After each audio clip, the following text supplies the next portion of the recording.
Dans La Fontaine, comme l'a dit Marc, je travaille sur les origines de l'islam depuis une dizaine d'années, notamment à partir des recherches du père Édouard-Marie Gallet, qui est avec nous en ce moment, et qui a, dans les années 2000, publié une thèse sur les origines de l'islam, qui explique comment l'islam est apparu, qu'est-ce que c'est que l'islam, une thèse à l'époque assez révolutionnaire, et vous allez voir, je vais vous expliquer ça. La recherche progresse énormément depuis et vient renforcer en fait ces découvertes qui ont été faites à ce moment-là, au point on pense qu'on a percé ce qu'on pourrait appeler le mystère de l'islam et que on sait comment c'est apparu. Tout ça c'est intéressant du point de vue historique, on est content de savoir, mais ça a surtout un apport fondamental, c'est que ça nous permet de comprendre ce que c'est que l'islam. C'est ça qui est peut-être le plus important grâce à la recherche historique, c'est de comprendre la nature profonde de l'islam, qu'est-ce que c'est que quel est le phénomène spirituel qu'il y a derrière. Et puis, intervenant ici au Forum Jésus le Messie, comment parler aux musulmans en fait. Ça, c'est vraiment quelque chose de très intéressant que nous permet la recherche historique et puis la recherche sur l'islam lui-même. Alors, l'islam en tant que tel, comme il se décrit lui-même, je pense qu'on le connaît à peu près tous, puisque c'est comme ça que en Occident, dans nos pays, on a appris à connaître l'islam à partir de son propre récit. Un récit traditionnel qui a été composé, alors historiquement, c'est un peu délicat de le dater, mais au moins un siècle, voire plusieurs siècles après les événements qu'ils décrivent, et dans lequel on nous parle de l'apparition de l'islam comme venant d'un prophète, une personne, Mohammed, Mahomet en français, qui est présenté comme un prophète qui révèle la parole de Dieu à des païens arabes ignorants complètement de Dieu, du Dieu unique, puisque païen. Cette parole de Dieu, c'est le Coran, le livre sacré des musulmans. Et à partir de là, à partir du Coran et puis de la vie de Mahomet, se développe donc quasiment ex nihilo une religion nouvelle, qui est l'islam. Alors évidemment, l'islam dit que non, c'est pas une religion nouvelle, elle existait depuis le commencement, mais de fait, elle est enseignée à des Arabes païens ignorants qui la connaissent pas, donc qui en plus habitent dans un environnement désertique. Donc c'est vraiment un développement ex nihilo. Quand bien même, donc comme je le dis, il y aurait une forme de tentative de Dieu de révéler cette religion auparavant auprès des Juifs, auprès des chrétiens, mais et les Juifs et les chrétiens auraient dévoyé l'enseignement islamique et aurait fait le judaïsme et le christianisme. Et donc c'est pour ça qu'il y a un ultime prophète qui viendrait pour rétablir la vraie bonne religion. Et tout ça, ça ouvre la voie derrière au développement de l'islam, à la conquête arabe et à la création de l'empire califal. Ça, c'est la façon traditionnelle de connaître l'islam, et c'est comme ça que... Ça ira mieux comme ça, vous m'entendez mieux? Bon. Vous avez entendu quand même avant. Ok. Et donc, je vous disais, c'est comme ça qu'on a appris à connaître l'islam, alors dans des versions un peu sécularisées, où on va dire qu'il n'y a pas eu d'ange Gabriel qui est apparu à Mahomet, que c'est son expérience spirituelle ou l'expérience spirituelle de ses compagnons qui a donné lieu à l'islam. Et en soi, ce récit, il est très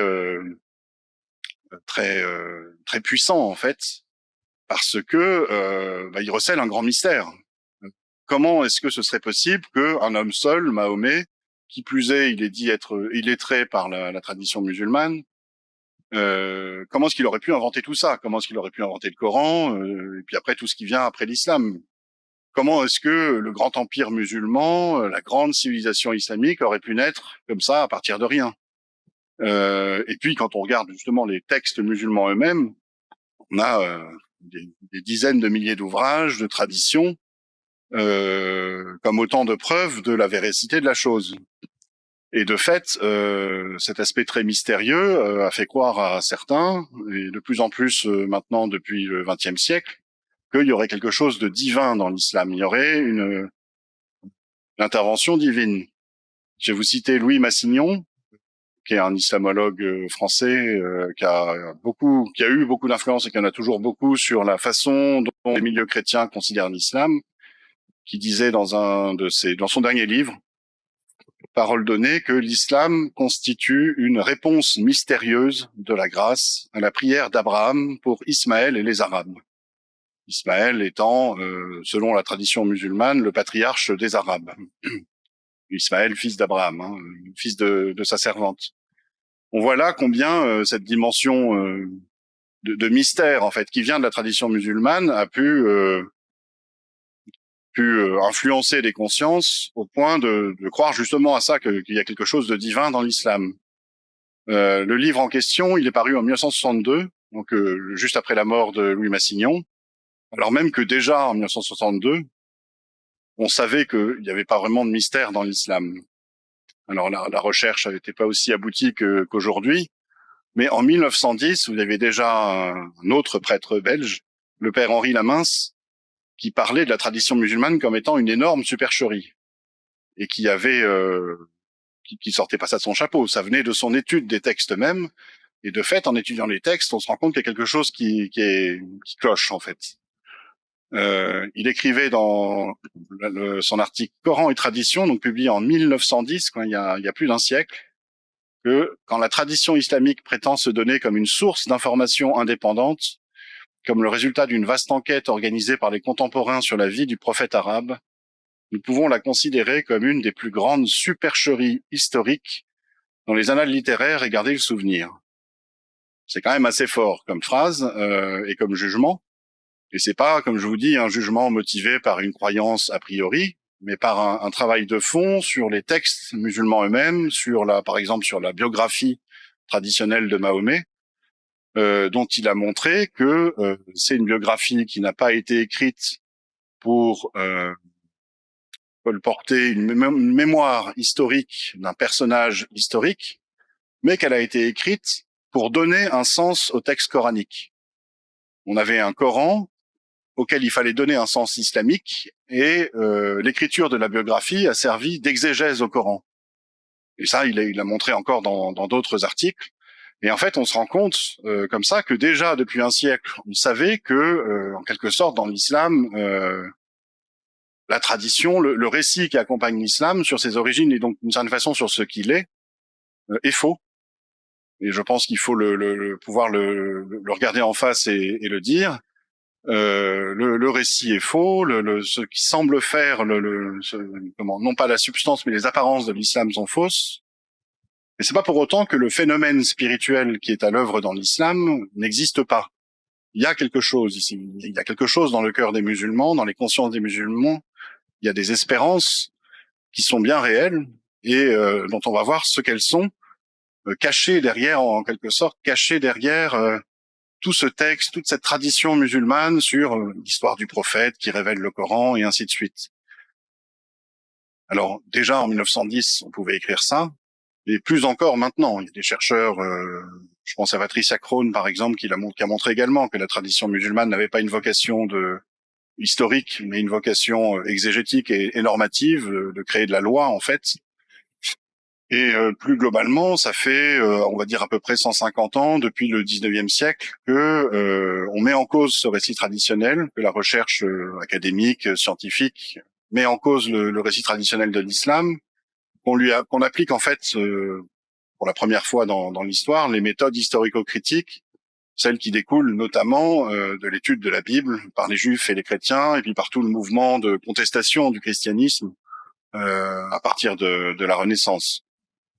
Et dans ce grand mouvement de recherche, on ne cesse de découvrir de nouvelles choses, on découvre, on redécouvre des nouvelles sources, c'est-à-dire qu'on arrive maintenant à faire l'histoire aussi à partir de sources non musulmanes qu'on a relues, redécouvertes, et qui nous racontent le point de vue de tel chrétien, de tel juif, au 7e siècle, qui a vu ce qui se passait et qui le raconte avec ses mots.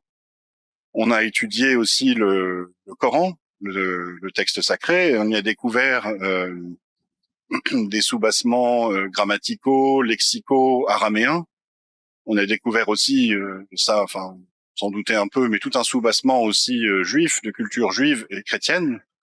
Ce qui nous montre bien que le Coran comme texte n'arrive pas à partir de nulle part, qu'il y a un contexte. Et de fait, on redécouvre ce contexte à la fois religieux et politique, le contexte religieux du 7e siècle, qui est celui d'une attente de la venue du Messie, parce que tous les gens, croyaient que l'Apocalypse était en train de s'accomplir. On avait vraiment un contexte apocalyptique, des guerres atroces, une guerre entre le grand empire perse et le grand empire romain, enfin byzantin, avec des destructions, des famines. Il y avait eu des épidémies de peste, il y avait des signes dans le ciel, il y a eu des tremblements de terre. Et donc, pour mettre fin à toute cette misère, la population du Proche-Orient, qui était à 90-95% chrétienne, et puis peut-être 4-5%, 3% juive, on n'attendait qu'une chose, c'est le retour du Messie. Tout le monde attendait le retour du Messie. Et vous noterez que ce contexte-là est complètement absent de la tradition musulmane. Dans la tradition musulmane, on ne parle pas des attentes apocalyptiques, mais on a quand même toute une tension dans la prédication de Mahomet vers l'annonce du jour du jugement. Le fait que il va y avoir bientôt le jour du jugement. Pourtant, ce jour du jugement n'est pas arrivé, mais c'est resté quand même très très fort dans l'islam.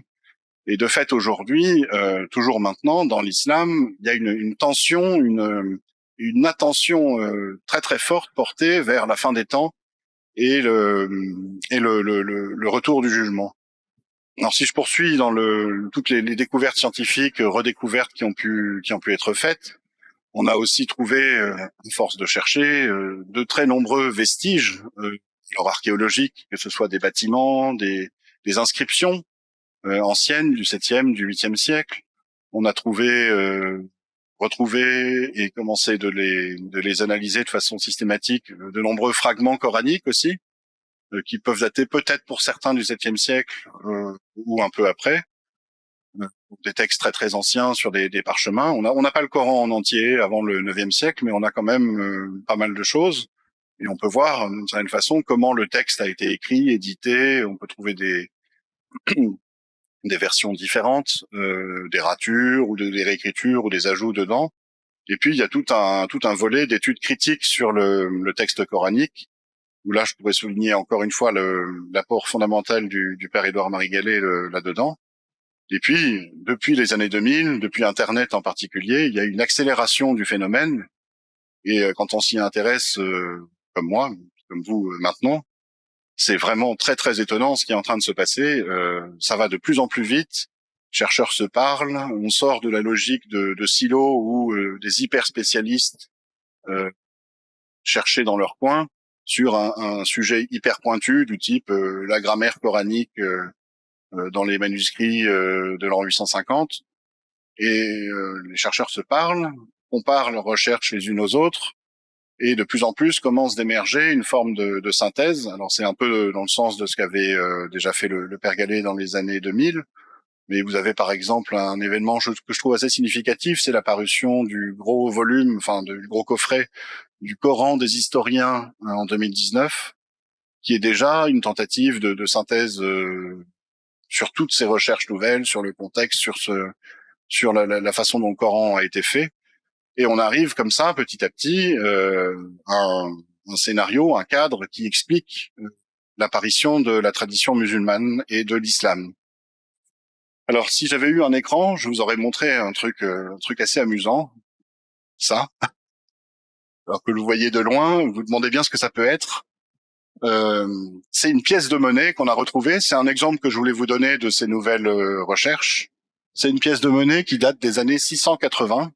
Une monnaie arabe frappée par un chef arabe d'une des tribus arabes. Ça, c'est un élément du contexte que j'ai pas détaillé là, mais les Arabes ne vivaient pas que en Arabie, et en particulier entre la Mecque et Médine. Il y avait des Arabes en Syrie, il y avait des Arabes dans tout le Levant, il y avait des Arabes en Mésopotamie. Et traditionnellement, il y avait des tribus arabes alliées à l'Empire romain et des tribus arabes alliées à l'Empire perse. Et les empires se faisaient aussi la guerre par arabes interposés. Toute chose qu'on trouve pas d'ailleurs dans la tradition musulmane, tout ce contexte-là qu'on trouve pas. Et cette fameuse pièce de monnaie que vous ne voyez plus maintenant, Elle donc a été frappée par un chef arabe, a priori d'une tribu alliée aux Romains, aux Byzantins. Elle reprend un modèle de pièce byzantine, mais avec des inscriptions arabes. Et en particulier, c'est une pièce chrétienne. Les Arabes, dans ce temps-là, avaient été christianisés, contrairement à ce que dit la légende musulmane. Quasiment tous les Arabes avaient été au contact de l'Évangile. Il y a eu des évêques arabes, des tribus entières qui avaient été christianisées. Et puis on a même le témoignage de ce que il y a eu une union de tous les Arabes, de toutes les tribus arabes à la fin du VIe siècle, dans les années 590, et que le chef arabe de cette union-là a été baptisé, un peu à la manière de Clovis. Quand Clovis est baptisé, tous ses francs sont baptisés avec lui. Et donc on peut penser vraiment que tous les Arabes de ce temps-là avaient été christianisés. Donc c'est pas étonnant de trouver une pièce arabe avec toute une symbolique chrétienne et des croix chrétiennes inscrites dessus. En revanche, ce qui est très étonnant sur cette pièce, et elle est vraiment vraiment considérée pour ça, c'est que c'est la première fois dans l'histoire qu'on y voit l'inscription Muhammad en arabe. Bon, vous ne le verrez pas très bien. C'est là. C'est là.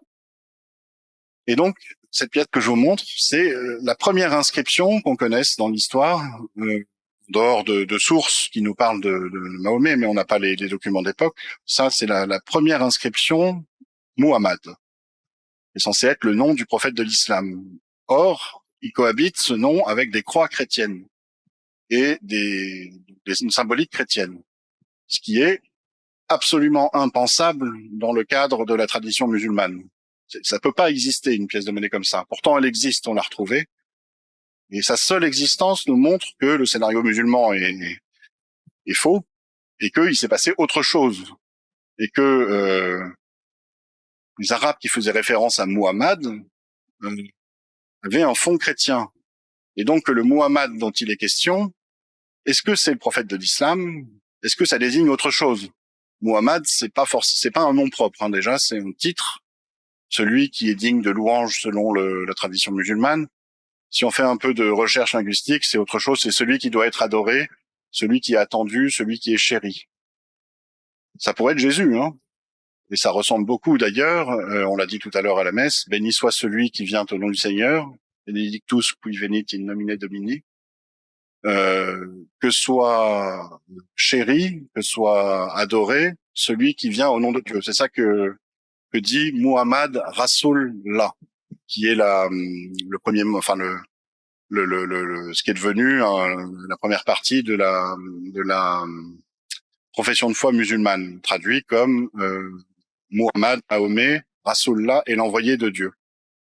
Donc quand on commence à fouiller, on trouve des choses comme celle-là qui sont complètement, qui nous montrent qu'il s'est passé autre chose. J'aurais voulu aussi vous montrer, là ce sera un peu plus difficile de le faire, un petit exemple de ce que les études sur le Coran et les études historico-critiques peuvent nous apporter aussi dans la connaissance de ce qui s'est vraiment passé au 7e siècle.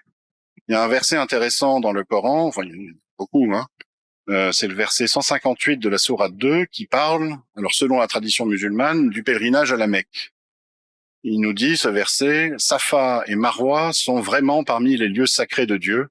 Donc quiconque fait le pèlerinage à la maison, alors la Kaaba de la Mecque, ou fait l'Omra, le petit pèlerinage, ne commet pas de péché en marchant entre les deux.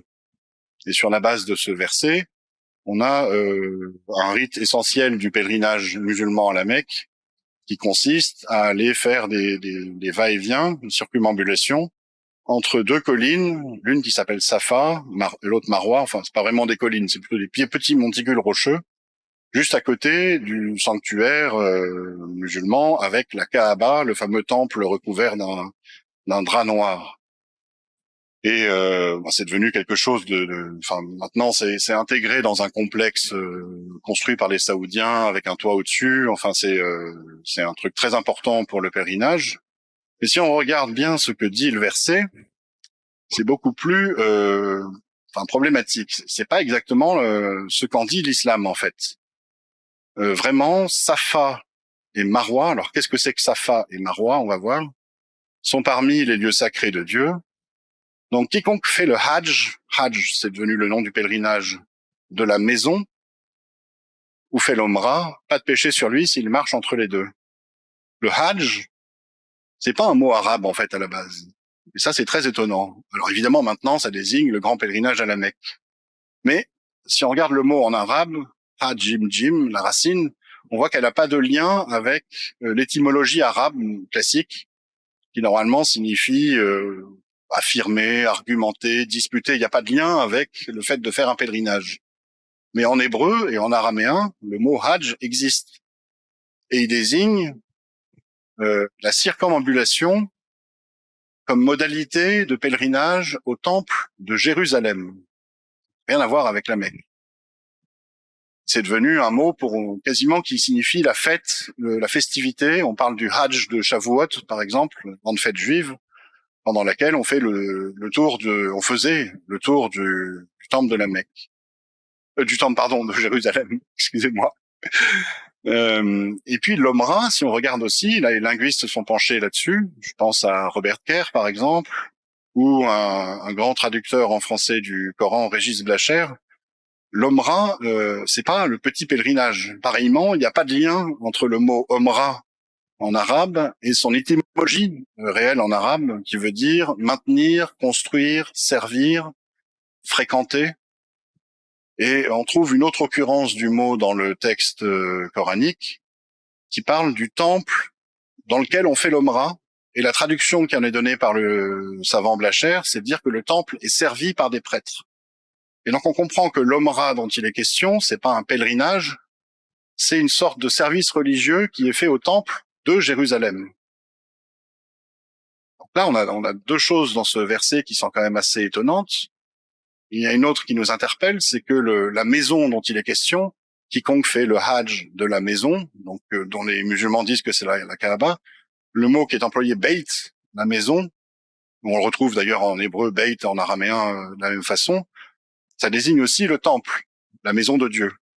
Et dans le contexte religieux du Proche-Orient du 7e siècle, si on dit Beit, on pense tout de suite au temple de Jérusalem, au grand temple de Dieu. Si on poursuit encore dans l'étude, si on va encore plus loin, alors là j'avais une photo à vous montrer de Jérusalem, il se trouve qu'à Jérusalem, on trouve Marwa et on trouve Safa. Il y a le mont Moria à Jérusalem, qui est le mont sur lequel a été construit le temple de Jérusalem. Aujourd'hui, maintenant, il y a le dôme du rocher dessus, l'esplanade des mosquées. En arabe, c'est Marwa. C'est le mont Marwa. Et il y a à Jérusalem un mont Safa, qui est pas très loin du mont Moria. Il faut traverser et remonter la vallée du Cédron, au-delà du mont des Oliviers, et on tombe sur le mont Safa, selon Flavius Joseph dans les Antiquités juives. Safa en hébreu, Scopein en Grèce, en grec, pardon, Scopus en latin, le mont Scopus, c'est le mont à partir duquel on voit le mont du Temple. Et donc on comprend que ce verset 158 de la Sourate 2, que les musulmans interprètent comme étant quelque chose qui doit orienter un rite fondamental du pèlerinage à la Mecque, ne parle pas du tout de ça. Il parle de l'idée qu'il faudrait aller à Jérusalem, faire le va-et-vient entre le mont Scopus et le mont Moria, et revenir au temple de Jérusalem pour y faire une forme de pèlerinage. Or, à l'époque, au 7e siècle, Jérusalem était interdite aux Juifs. Les Juifs ne pouvaient pas y aller, ne pouvaient pas y faire le pèlerinage, pour diverses raisons, et notamment dû à la guerre entre les Byzantins et les Romains. De toute façon, les Juifs avaient été chassés de Jérusalem depuis un grand moment, un bon moment. Donc on voit derrière qu'il y a une toute autre histoire que celle de la tradition musulmane, rien qu'en étudiant ce verset. Et vous en avez beaucoup d'autres qui vont dans ce sens-là. Et à partir de là, il faut que j'avance un petit peu, on peut reconstituer le cadre général d'apparition de l'islam, en fait. À partir de ce contexte, à partir de ces études coraniques, à partir de la redécouverte de tous ces vestiges, par exemple, faut partir donc de ce contexte apocalyptique dans lequel on pensait que le Messie allait revenir pour mettre fin à la misère, juger le monde, arrêter la guerre, châtier les méchants. Et dans ce contexte-là, on a la trace dans la tradition musulmane et dans des sources non musulmanes de l'apparition de mouvements de prophétisme arabe armé. Plusieurs mouvements, pas que le mouvement de Mahomet, il y en avait d'autres aussi, qui se sont plus ou moins unis, qui se faisaient aussi plus ou moins, qui étaient plus ou moins en rivalité, et donc qui se développent sur un fond de croyances apocalyptiques, des croyances qui sont profondément ancrées dans un substrat biblique, judéo-chrétien, juif et chrétien. On a en plus, dans le même temps, la guerre entre les grands empires, entre 602 et 628, la guerre entre Byzance et la Perse. Et comme je vous l'ai dit, ils se font aussi la guerre par Arabes interposés. Et les empires jouent sur ces mouvements de prophétisme armé pour déstabiliser l'autre. Dans ce cadre, on peut penser qu'il a existé au moins une personne surnommée Muhammad comme un des prédicateurs de ces mouvements de prophétisme armé. Et que sa prédication, pour une part, se retrouve plus ou moins dans le Coran, et que si on étudie ce Coran, on y voit quoi? Un projet d'aller faire le Hajj à Jérusalem, d'aller reprendre Jérusalem, d'y relever le temple, et certainement donc dans le contexte apocalyptique de l'époque, pour y rétablir le culte, le vrai culte juif à Jérusalem, et y faire redescendre le Messie Jésus, déclencher l'apocalypse en quelque sorte, pour que le Messie établisse le règne de Dieu, la justice de Dieu sur ce monde, mettre fin à toutes les misères, à toutes les guerres, à toutes les maladies et les horreurs, et que enfin le règne de Dieu politique, un règne politique, soit accompli sur terre. Et historiquement, on sait qu'il y a eu une tentative de relèvement du temple à la fin des années 630. Il y a une faction arabe, alors peut-être avec le Mahomet de l'histoire dedans, on ne sait pas. Selon la tradition musulmane, il est mort en 632, mais on a des sources qui nous disent qu'il était vivant après, ou du moins qu'il y a une référence à lui. On parle des Arabes de Mahomet qui font la guerre en 634 en Palestine, bien loin de la Mecque. On n'est pas du tout dans le cadre de la tradition musulmane. Quoi qu'il en soit, il y a une faction arabe dont des témoins d'époque nous disent qu'elle est guidée par des gens décrits comme des juifs, qui prend Jérusalem et qui s'y précipite une fois entré pour reconstruire un édifice de prière sur le mont du Temple. On en a même une trace dans la tradition musulmane qui nous dit qu'il y a un juif converti à l'islam qui a fait construire une synagogue sur le mont du Temple, ce qui est absolument incohérent. Un juif ne construit pas sur le mont du Temple comme ça, à la légère, même une synagogue. C'est le lieu le plus sacré du judaïsme, c'est là où il y avait la présence de Dieu. Non, le temple a été relevé. En fait, d'ailleurs, on a plusieurs témoignages indépendants les uns des autres qui nous en parlent. Et donc, ça devait certainement être dans une perspective apocalyptique de faire advenir la fin des temps, de faire redescendre le Messie. Bon, le Messie n'est pas redescendu. Et ce qui s'est passé, c'est que les différentes factions arabes se sont fait la guerre entre elles sur des motifs qui sont de prime abord un peu difficiles à imaginer. Dans la tradition musulmane, on appelle ça les fitnas, les guerres fratricides, et qui sont des guerres grosso modo, pour prendre la tête de l'empire à la succession de Mahomet. Mais on a quelques témoignages d'époque qui nous parlent des affrontements entre factions arabes, et il n'y est pas question de calife ou d'empire musulman encore. On parle de rois arabes ou de chefs arabes qui se font plutôt des guerres opportunistes, et il n'y a pas vraiment encore cette notion d'un empire musulman. Ce qu'on voit en revanche, après la fin de la guerre entre Rome et Byzance, enfin entre Byzance et la Perse, à partir de 628, c'est un effondrement complet de l'empire perse et un quasi-effondrement de l'empire byzantin dans ses possessions du Levant, de l'Égypte, du nord de l'Arabie, parce que en fait les deux empires se sont absolument épuisés l'un l'autre dans la guerre, et qu'en plus la Perse a perdu et occupé, notamment avec des troupes arabes auxiliaires des Byzantins. Et donc il y a une forme d'anarchie, c'est-à-dire au sens propre, le pouvoir impérial traditionnel s'est retiré ou s'est effondré. Et à la place, ce sont les troupes auxiliaires qui prennent le pouvoir.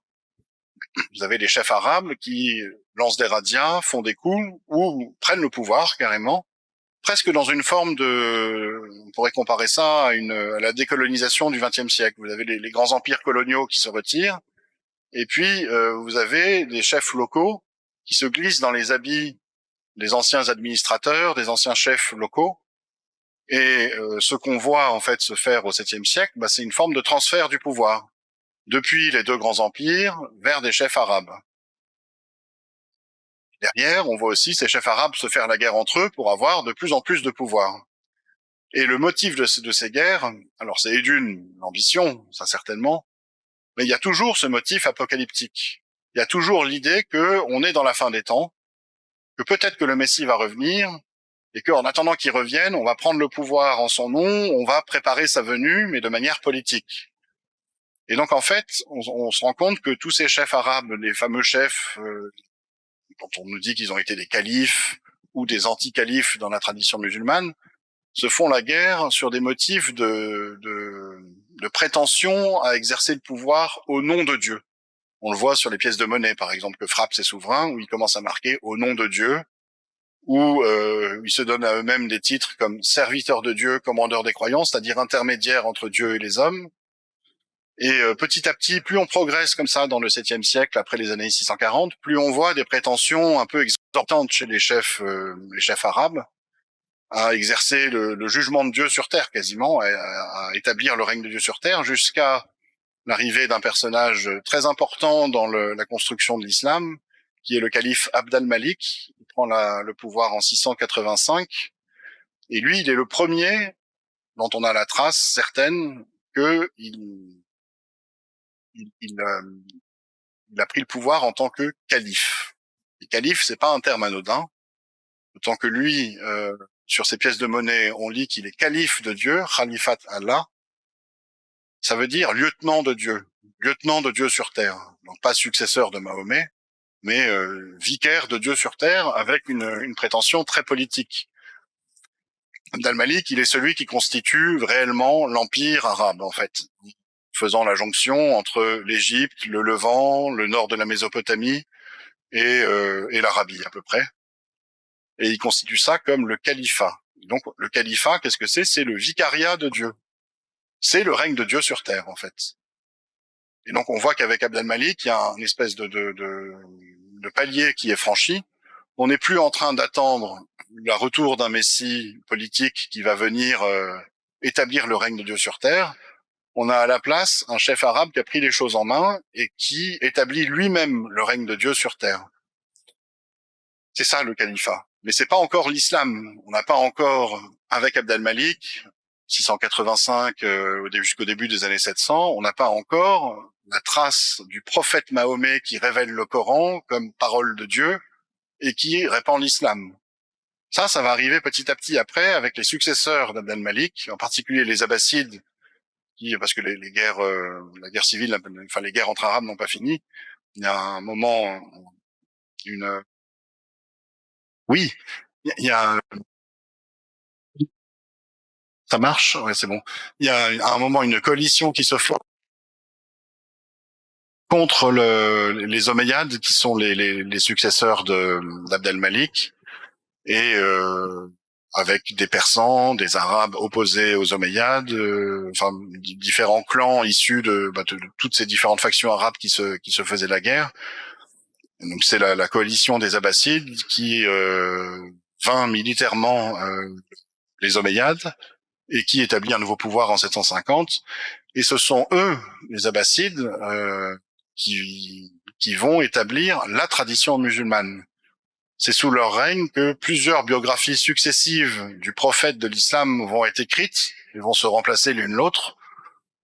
Et ce qu'on comprend en fait, c'est que Abd al-Malik, qui d'une certaine façon disait, lui, je suis le plus fort, c'est moi qui établis le règne de Dieu sur terre, il n'y a plus besoin d'attendre la venue de Jésus. Il s'était d'une certaine façon extrait des influences juives et chrétiennes.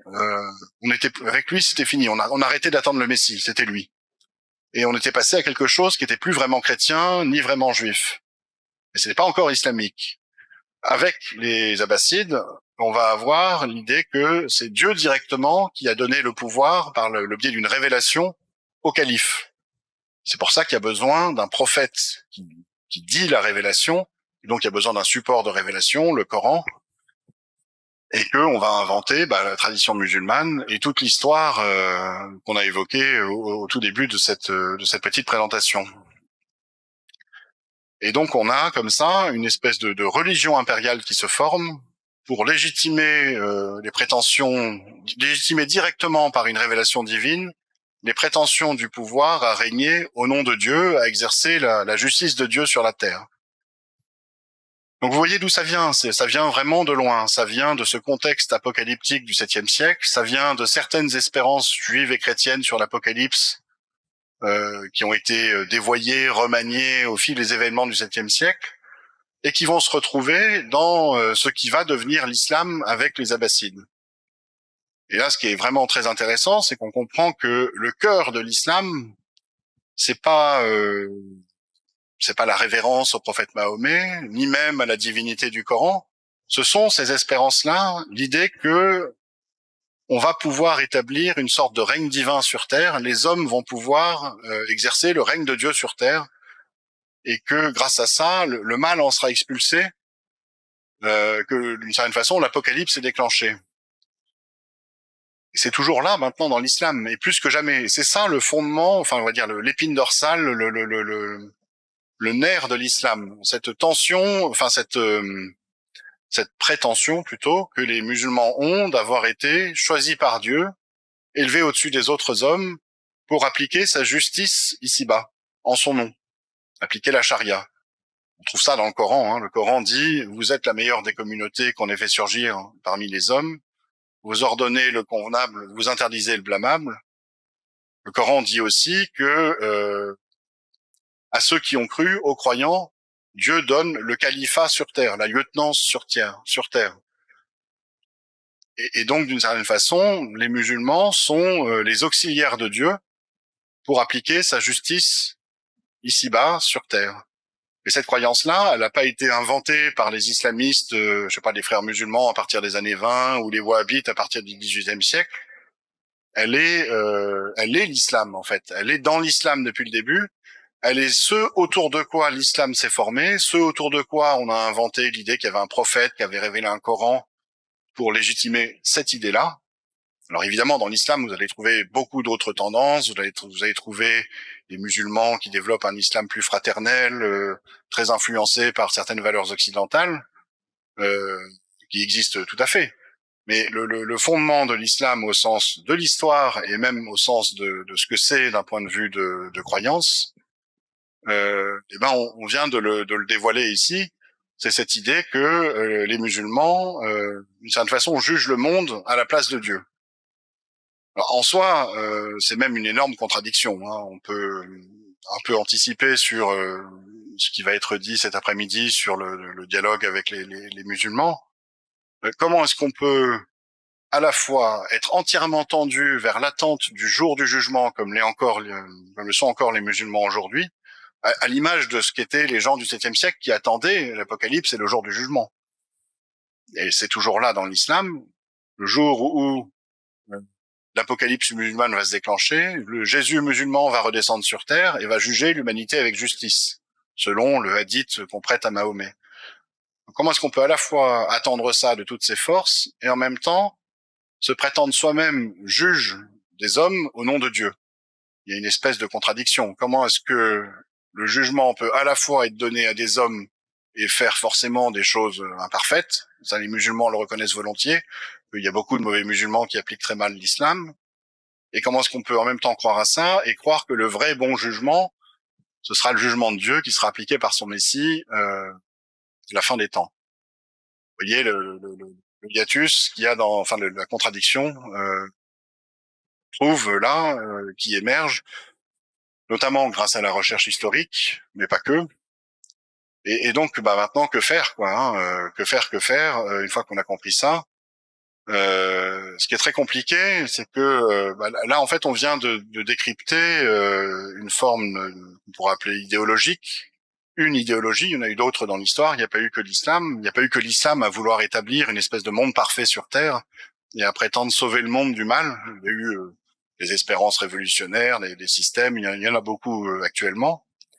Et le problème, c'est que quand on est pris dans ces espérances-là, quand on se croit en particulier investi par Dieu du pouvoir de juger du bien et du mal et de sauver le monde, ça travaille beaucoup dans la psychologie, ça rend les gens un peu schizophrènes et ça les rend, ça peut les rendre complètement fanatiques, mais ça les rend le plus souvent aussi hermétiques au réel. C'est très difficile de discuter avec quelqu'un qui est convaincu qu'il est en train de sauver le monde, que Dieu lui a donné cette mission, parce que il va sauver le monde et donc il fait quelque chose réellement. Il est en train d'extirper le mal du monde. Nous chrétiens, on sait que c'est pas comme ça que ça marche. Il n'est pas possible d'extirper le mal du monde par des moyens humains, et que ce faisant, c'est la parabole du bon grain et de l'ivraie. Hein, on ne ferait qu'ajouter du mal au mal. Quoi qu'il en soit, la difficulté est là, mais avec certaines des contradictions, par exemple celle que j'ai fait émerger, l'histoire du jugement, qui est à la fois le jugement de Dieu et le jugement des hommes. Et là, il y a quelque chose qui va pas. Certaines de ces contradictions peuvent quand même toucher les musulmans. En tout cas, il faudra pas compter sur, on va dire, le monde institutionnel musulman pour faire évoluer les choses, parce que de fait, dans tous les pays musulmans et dans tous les pays où il y a des musulmans, les institutions musulmanes, les autorités musulmanes sont otages des conservateurs, des durs. Tous les pays musulmans, quasiment, peuvent être qualifiés de pays islamistes, comme on a inventé ce terme ici en Occident. Donc, de ce point de vue-là, tout est bloqué. En revanche, dans les sociétés civiles musulmanes, actuellement, il se passe quelque chose. Marc Fromager l'a évoqué tout à l'heure avec le mouvement des conversions, qui est la pointe avancée d'un grand mouvement de remise en cause de l'islam, parce que les gens commencent à en avoir marre dans les pays musulmans, de l'islam lui-même. Les conditions ont beaucoup changé dans l'application de l'islam, à partir du 19e, 20e et maintenant, enfin 21e siècle. Et donc, il y a des remises en cause de l'islam, il y a des débats parfois assez nourris, dont on n'a pas conscience ici en Occident, qui pourraient exister dans les pays musulmans. Par exemple, il y a un salon du livre au Maroc il y a quelques années, 3 ou 4 ans, enfin c'était avant le Covid qui a un peu brouillé tous les repères, où un auteur a eu un succès faramineux avec un livre qui remettait en cause la datation et donc la canonisation d'une part très très importante de la tradition musulmane, qui sont les hadiths de Bukhari. C'est très étonnant que dans un salon du livre au Maroc, on mette ça en avant. Un autre auteur d'origine marocaine, devenu chrétien, lui aussi, dans ce même salon, un très gros succès en présentant un livre sur les manuscrits coraniques très anciens, qui montre que le Coran n'est pas apparu tel quel au 7e siècle, mais qu'il y a eu une entreprise d'édition, de correction, d'écriture du Coran en fait. Il n'y a pas eu une version unique depuis le début. Donc il y a des débats quand même, hein, ça bouge quoi. Et donc derrière, nous chrétiens, il faut qu'on puisse porter une critique intelligente de l'islam dans un dialogue constructif avec les musulmans, un dialogue qui porte sur la question du vrai salut. Qu'est-ce que ça veut dire de délivrer le monde du mal? Qu'est-ce que ça veut dire d'établir le règne de Dieu? Qu'est-ce que c'est que le jour du jugement, la justice de Dieu? Est-ce que nous, les hommes, on est en mesure d'établir ce règne par nous-mêmes, même au moyen d'une loi que Dieu nous aurait donnée? Ça restera toujours nous, les hommes, qui le ferons. Ce sera toujours imparfait. Quelle est notre espérance pour ce monde? Qu'est-ce qui va se passer en fait? Nous chrétiens, nous croyons que le Seigneur va revenir dans la gloire et non pas physiquement, et que l'empire du mal sur le monde sera levé à ce moment-là. Et que, par exemple, en particulier, les partisans de l'Antichrist seront défaits. Les musulmans croient à l'Antichrist aussi. Donc là, il y a